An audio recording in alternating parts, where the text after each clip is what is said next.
हरे कृष्णा सभी के लिए आपका मेरे चैनल सिंपल सोल पर स्वागत है। कल हमने जाना कि कैसे हमारे गोवर्धन पर्वत इस धरातल पर प्रकट हुए। आज हम उनकी महिमा के बारे में जानेंगे कि उनके दर्शन मात्र से हमें क्या क्या फल की प्राप्ति होती है। इस विषय में एक कथा आती है, वो मैं आपको सुनाती हूँ।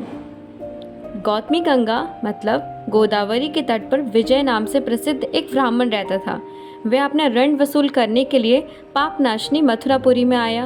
अपना कार्य पूरा करके जब वह घर को लौटने लगा तब गोवर्धन के तट पर गया।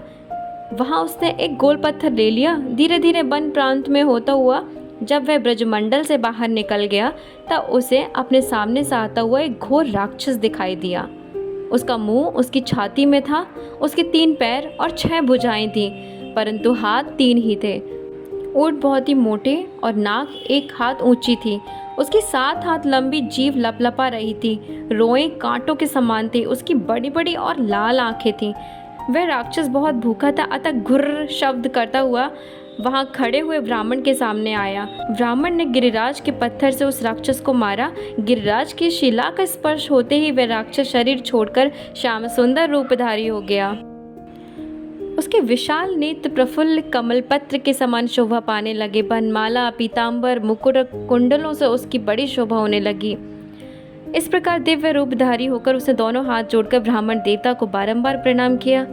वह बोला, ब्राह्मण श्रेष्ठ, तुम धन्य हो क्योंकि दूसरों को संकट से बचाने के पुण्य कार्य में लगे हुए हो।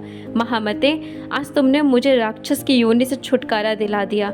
इस पाषाण के स्पर्श मात्र से मेरा कल्याण हो गया। तुम्हारे सिवा दूसरा कोई मेरा उद्धार करने में समर्थ नहीं था। ब्राह्मण बोले, सुब्रत, मैं तो तुम्हारी बात सुनकर आश्चर्य में पड़ गया हूँ। मुझ में तुम्हारा उद्धार करने की शक्ति नहीं है। आखिर पत्थर का स्पर्श का क्या फल है, ये तो मैं भी नहीं जानता, तो तुम ही बताओ। तो वह बोला, ब्राह्मण श्रीमान, गिरिराज गोवर्धन पर्वत साक्षात श्री हरि का ही तो रूप है। उनके दर्शन मात्र से मनुष्य कृतार्थ हो जाता है। गंध मादन की यात्रा करने से मनुष्य को जिस फल की प्राप्ति होती है उससे कोटि गुना पुण्य गिरिराज के दर्शन से होता है। हे विप्रवर, केदार तीर्थ में 5000 वर्षों तक तपस्या करने से जिस फल की प्राप्ति होती है वही फल गोवर्धन पर्वत पर तप करने से मनुष्य को क्षण भर में प्राप्त हो जाता है। मलयाचल पर 1 भार स्वर्ण का दान करने से जिस पुण्य फल की प्राप्ति होती है उससे कोटि गुना पुण्य गिरिराज पर 1 माशा स्वर्ण का दान करने से ही मिल जाता है। जो मंगल प्रस्थ पर्वत पर सोने की दक्षिणा देता है वह सैकड़ों पापों से युक्त होने पर भी भगवान विष्णु का सारूप प्राप्त कर लेता है। भगवान के उसी पद को मनुष्य गिरिराज का दर्शन करने मात्र से पा लेता है। गिरिराज के समान पुण्य तीर्थ दूसरा कोई नहीं है। श्री शैल पर 10 वर्षों तक रहकर वहाँ के विद्याधर कुंड में जो प्रतिदिन स्नान करता है वह पुण्यात्मा मनुष्य 100 यज्ञों के अनुष्ठान का फल पा लेता है। परंतु गोवर्धन पर्वत के पुंछ कुंड में एक दिन स्नान करने से मनुष्य कोटि यज्ञों के साक्षात अनुष्ठान का पुण्य फल पा लेता है। इसमें संशय नहीं है।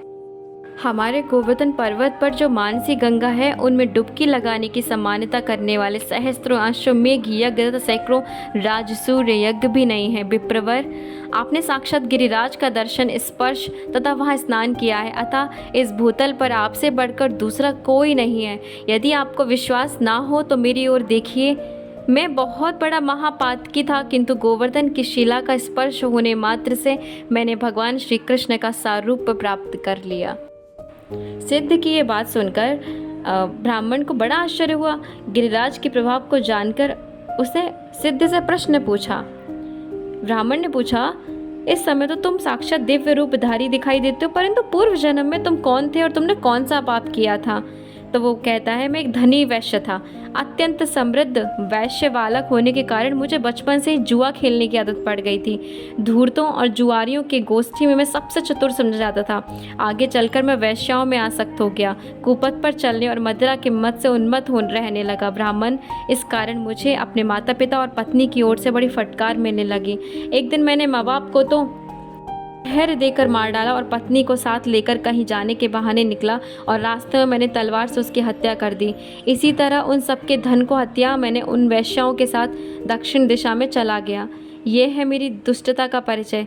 दक्षिण जाकर मैं अत्यंत निर्दयपूर्वक लूटपाट काम करने लगा। एक दिन उस वेश्या को भी मैंने अंधेरे कुएं में डाल दिया। डाकू तो मैं हो ही गया था। एक दिन की बात है कि मैं मांस लेने के निमित्त मृगों का वध करने के लिए वन में गया। वहाँ एक सर्प के ऊपर मेरा पैर पड़ गया और उसने मुझे डस लिया। फिर तो तत्काल मेरी मृत्यु हो गई।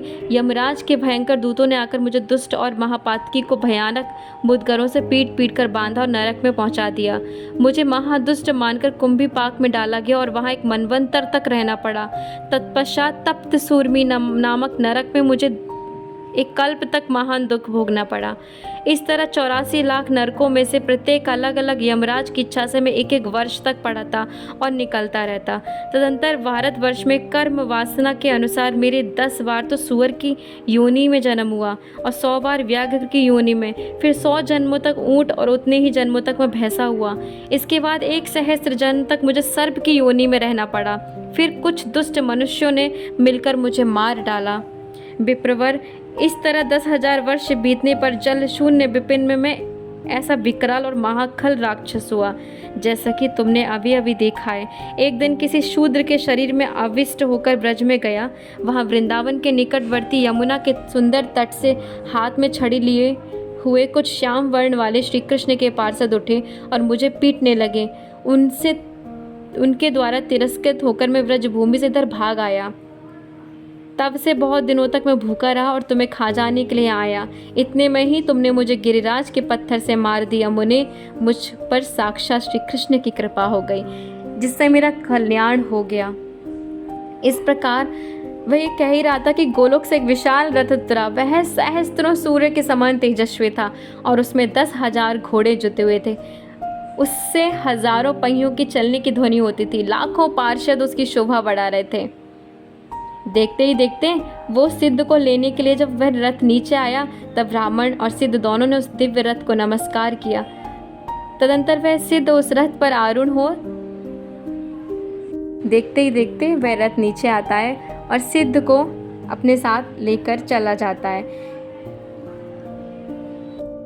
और वह ब्राह्मण भी गोवर्धन का प्रभाव जान गया था, इसलिए वहाँ से लौटकर समस्त गिरिराजों के देवता गोवर्धन गिरि पर आया और उसकी परिक्रमा एवं उससे प्रणाम करके अपने घर चला गया।